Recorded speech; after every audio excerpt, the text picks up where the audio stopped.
नमस्कार, आप देख रहे हैं समाचार 24 प्लस और मैं हूं आपका दोस्त हनी। इस वक्त हम मौजूद है नोएडा में, जहां पर नोएडा डेफ सोसाइटी के द्वारा यहां पर सोसाइटी एक ऐसी सोसाइटी के लिए जॉब फेयर का आयोजन किया गया है जो आपको सुनकर बहुत ज़्यादा हैरानी और बहुत ज़्यादा अलग भी लगेगा, क्योंकि बहुत ज़्यादा अच्छी और सराहनीय कार्य ये जो नोएडा डेफ सोसाइटी ने किया है, ये बहुत ज़्यादा सराहनीय कार्य है। ऐसा बहुत कम लोग करते हैं, लेकिन नोएडा डेफ सोसाइटी के द्वारा यहाँ पर जॉब फेयर का आयोजन किया गया है, जो कि speech and hearing impaired youth के लिए किया गया है। आप देख सकते हैं कि जितने भी लोग यहाँ पर इस वक्त उपस्थित हैं वो यहाँ पर इम्पेयर्ड हैं और सबसे ज़्यादा अपनी समस्या से वो लोग जूझ रहे हैं। अगर मैं बात करूँ उनकी डेफ की, आप देख सकते हैं किस तरीके से वो लोग यहाँ पर आए हुए हैं और जॉब अपॉर्चुनिटी देना नोएडा डेफ सोसाइटी की तरफ से ये बहुत ही ज़्यादा सराहनीय कार्य है जो कि नोएडा डेफ सोसाइटी इस वक्त कर रहा है।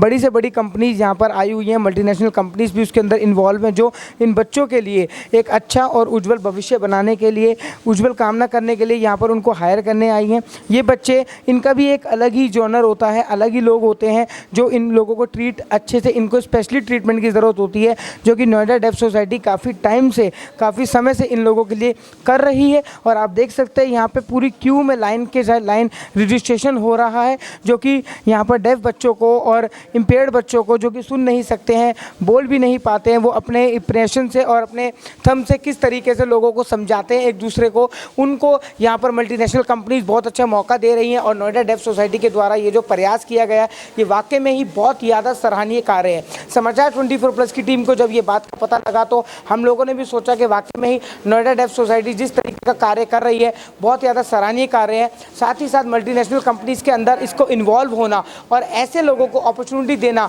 और ख़ासकर ऐसे लोगों को जॉब अपॉर्चुनिटी देना, एक बहुत ही अलग कार्य है। अब आपको मिलवाने जा रहा हूँ रूमा रोका जी से, जो कि नोएडा डेफ सोसाइटी की फाउंडर हैं, और इनसे बात करेंगे कि आखिर नोएडा डेफ सोसाइटी की स्थापना कब हुई, क्या सोच के नोएडा डेफ सोसाइटी बनाई गई, और जो इतना बढ़िया और बेहतरीन सराहनीय कार्य आज यहाँ पर जॉब अपॉर्चुनिटी ऐसे बच्चों को दी जा रही है, इनके नेतृत्व में ये कार्य हो रहा है, क्या कहना है। और जितना मैंने आपको पहले भी बताया कि जितना हो सके रूमा रोका जी के साथ आप जुड़ सकते हैं इस चैनल के माध्यम से, क्योंकि बहुत ही अलग हटकर और बहुत ही अलग सराहनीय कार्य रूमा रोका जी के नेतृत्व में किया जा रहा है। मैम, नोएडा डेफ सोसाइटी एक अलग ही वर्ड है, बहुत लोग नहीं भी समझ पाएंगे, लेकिन हम अच्छे से समझते हैं। जैसे कि हमने वीडियो में भी दिखा रहे हैं, जितने भी यहाँ पर बच्चे आए हैं सब फिजिकली चैलेंज्ड हैं। कैसे सोचा नोएडा डेफ सोसाइटी बनाने का? आप उसकी फाउंडर है, कब स्थापना हुई और कितने वर्ष हो चुके हैं? हम वैसे सिर्फ मूक बधिर बच्चे और व्यक्तियों के साथ काम करते हैं, और ये नोएडा डेफ सोसाइटी का स्थापना 2005 में हुआ। 2004 में मैंने भारतीय सांकेतिक भाषा सीखा, और वो भी क्योंकि एक टीवी चैनल में, दूरदर्शन के टीवी चैनल में एक न्यूज़ आता था, उसको देख के मेरे को लगा कि ये बच्चे ये जो न्यूज़ देख रहे हैं ये क्या भाषा है, कहाँ है, ये लोग क्या करते हैं, कैसे पढ़ते हैं, क्या नौकरियाँ कर सकते हैं। तो उसी से ढूंढते ढूंढते मैंने फिर सांकेतिक भाषा सीखी। जी, कितना ज़्यादा तकलीफ़ होता है एक बच्चे को हैंड इंप्रेशन से समझाने में, क्योंकि हम नॉर्मल इंसान हैं, हम अगर कुछ भी फिंगर से इंप्रेशन करते हैं नहीं समझ पाएंगे लोग, बट इन लोगों की लाइफस्टाइल ही ये बन चुका है। कुछ भी इंप्रेशन हो, कुछ हो, ये बाय फेस, बाय आइज़, और जितने भी इनके 5 सेंस ऑर्गन्स हैं, ये उन्हीं को काम कर कर लोगों को समझा देते हैं। आप लोगों के लिए कितना डिफ़िकल्ट होता है स्टार्टिंग में? स्टार्टिंग में थोड़ा, क्योंकि ये भाषा इतना मशहूर नहीं था जब हमने शुरू किया था, पर अब तो लोग आते हैं सीखना। इतनी मुश्किल भाषा है नहीं, ना इसमें लिखने पढ़ने की ज़रूरत है, और एक बार जब सीख लोगे ये भाषा, तब तो जैसे आप और हम बात कर रहे हैं वैसे ही सारा कुछ बातें हम इतने सारे हज़ारों व्यक्तियों के साथ कर सकते हैं। तभी तो ये रोज़गार मेला हमने आज करा है। कितने सपोर्ट है लोगों का इसमें नोएडा डेफ सोसाइटी में आपके साथ, या कोई गवर्नमेंट से हेल्प मिलती है, या बिना गवर्नमेंट के आप लोग काम कर रहे हैं इतने वर्षों से? गवर्नमेंट से तो हेल्प अभी मतलब आर्थिक हेल्प नहीं है, पर सरकार जानती है हमारे काम के बारे में। शुरुआत तो मैंने अपने घर के अपने ही पैसों से शुरुआत किया था, पर उसके बाद अब कंपनीज़ जो हैं नोएडा में जो रहते हैं कंपनीज़, वो आके देखते हैं क्या काम कर रहे हैं, और इतने सारे लोग जो हमारे टीचर्स हैं वो भी मूक बधिर ही हैं, तो हम उनको प्रपोजल देते हैं और उनका पार्टनरशिप है, कोलैबोरेशन है, हमें सपोर्ट देते हैं। 350 से भी ज़्यादा बच्चे आज यहाँ पर रजिस्ट्रेशन करवा चुके हैं, जो हमने अभी डाटा निकाला है। और इतनी मल्टीनेशनल कंपनीज़ यहाँ पर आई हैं, बड़े से बड़ी कंपनीज़ गुड़गांव से यहाँ पर बैठी हैं इन बच्चों को हायर करने के लिए। तो जब नोएडा डेफ सोसाइटी से बच्चा हायर होगा, आगे जाएगा, भविष्य बनाएगा, आपके लिए कितना सराहनीय बात है? ये तो जैसे हमारे अपने बच्चे जब पैरों में खड़े हो जाते हैं और अपने पैसे कमाने लगते हैं, वो एक खुशी देती है मुझे पर्सनली। बट अगर बड़ी तरीके से देखो, हर बच्चा जिसको नौकरी मिलता है, और हमने 3000 से ज़्यादा बच्चों को नौकरियां दी हैं, हर बच्चा जिसको नौकरी मिलता है वो 10 और बच्चों को उत्साहित करता है, उसको वो रोल मॉडल बनता है, उसको दूसरे बच्चे उसको देख के बोलते हैं वो कर सकता है, मेरे जैसे ही है, मेरे जैसे ही मूक बधिर है, स्पीच एंड हियरिंग इम्पेयर्ड है, वो कर सकता है तो मैं कर सकता है। बच्चों को आप लोग एडमिशन कैसे लेते हैं? पेरेंट्स खुद देख के जाते हैं ऐसे बच्चों को? बिकॉज बहुत जगह आज भी कई जगह डिस्क्रिमिनेशन होता है मैम, इस बात को मानना पड़ेगा। कई गांव ऐसे हैं जहाँ पे बेटी पैदा होती है आज भी मार दी जाती है, लेकिन ऐसे बच्चे जिसके घर में पैदा होते हैं, बहुत से माँ बाप हमने खुद देखे जो नहीं रखना चाहते, लेकिन कुछ बच्चे होते हैं जो नोएडा डेफ सोसाइटी के हवाले कर देते होंगे। तो आप लोग कैसे आंकड़ा निकालते हैं? आपके पास बच्चे कैसे आते हैं? सेंटर्स आपके चल रहे हैं या कैसे आप लोग मैनेज करते हैं? सेंटर बच्चे कैसे आते हैं, बाकी स्टूडेंट्स वो लेके आते हैं। बाकी स्टूडेंट्स, जो बच्चा यहाँ आ गया है वो अपने गांव में जाता है, शहर में जाता है, माता पिता के पास जाता है, अपने दोस्त वगैरह जो होते हैं, आजकल ये बच्चे व्हाट्सएप में बहुत ग्रुप हैं, उनको वो बच्चा। कोई फीस है?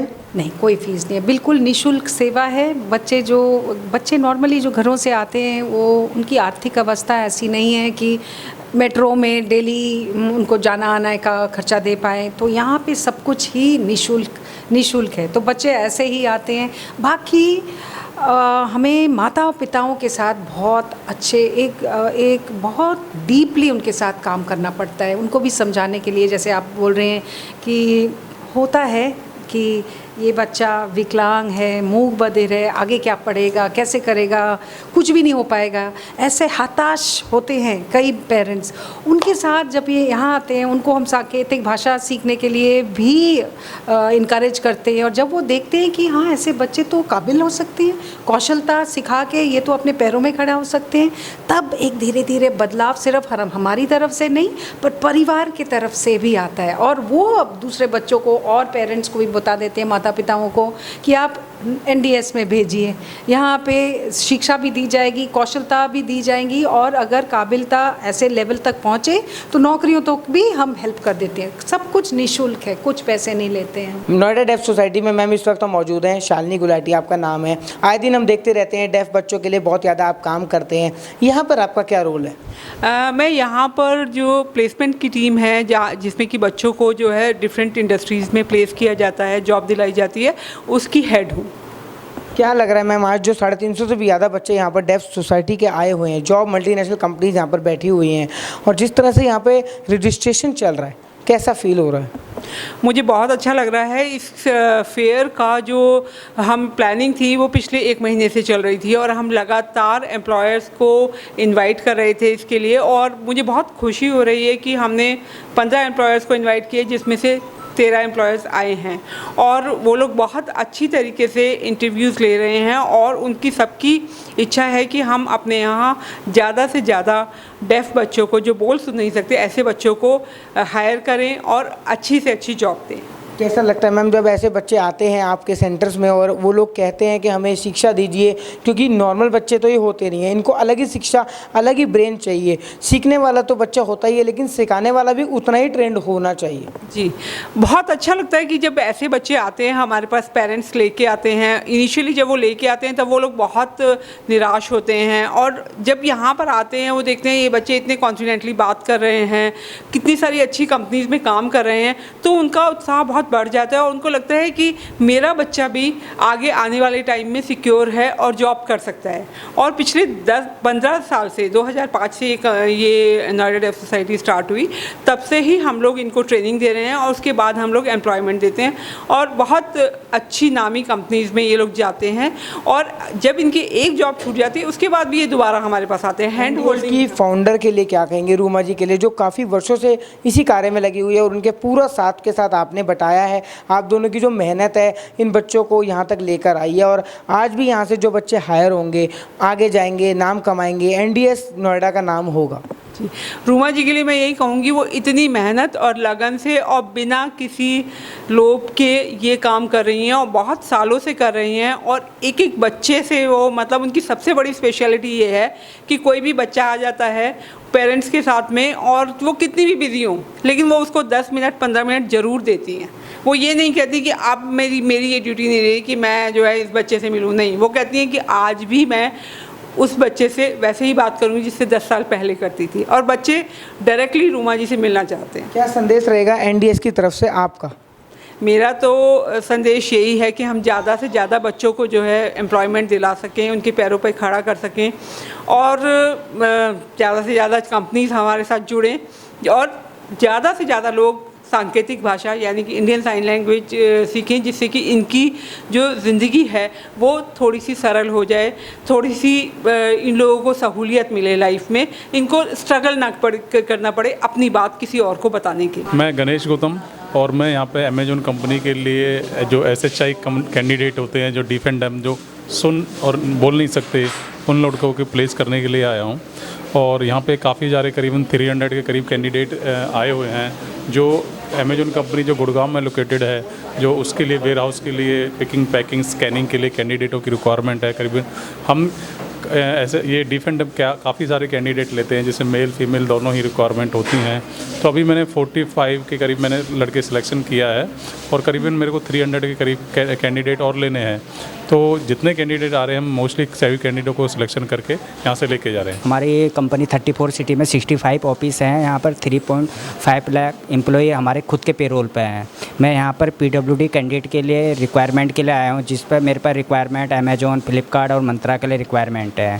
यहाँ पर अप्रोक्स से 25 के अप्रोक्स से मैंने कैंडिडेट शॉर्ट लिस्टेड किए हुए हैं, जिसमें से मुझे 35 के कैंडिडेट मुझसे मिले हुए हैं इंटरव्यू का रिगार्डिंग। मेरा नाम निधि है, मैं बर्गर किंग से HR डिपार्टमेंट से हूँ, और यहाँ पर एक जॉब फेयर कंडक्ट किया गया है बाय नोएडा डेफ सोसाइटी, जहाँ पर जो हम स्पीच हेयरिंग कैंडिडेट्स होते हैं उनको असेस करने आए हैं। हमारा एक प्रोजेक्ट है जिसका नाम है तारे हमारे हैं, और ये हमारे लिए बहुत इम्पॉर्टेंट है, and to give the employment to all the people, since this is the section of society जहाँ पर लोग अनटच्ड रहते हैं, एम्प्लॉयमेंट नहीं देते हैं। सो ये हमारा एक इनिशिएटिव है to give the employment to all the hearing and impaired candidates, and ये भी हमारे साथ ग्रो करें, ये ग्रो करेंगे तो कंपनी ग्रो करेगी। So I think that's it from my side. मेरा नाम पूनम कुमारी है। आज यहाँ जॉब फेयर लगा हुआ है नोएडा डेफ सोसाइटी में। जो बच्चे जॉब करना चाहते हैं, नौकरी करना चाहते हैं, वो यहाँ आ सकते हैं। यहाँ 10 कंपनी आई हुई हैं अलग अलग, अपना इंटरव्यू दे सकते हैं, सिलेक्शन हो जाएगा और हैंड टू हैंड उनकी ज्वाइनिंग भी हो जाएगी।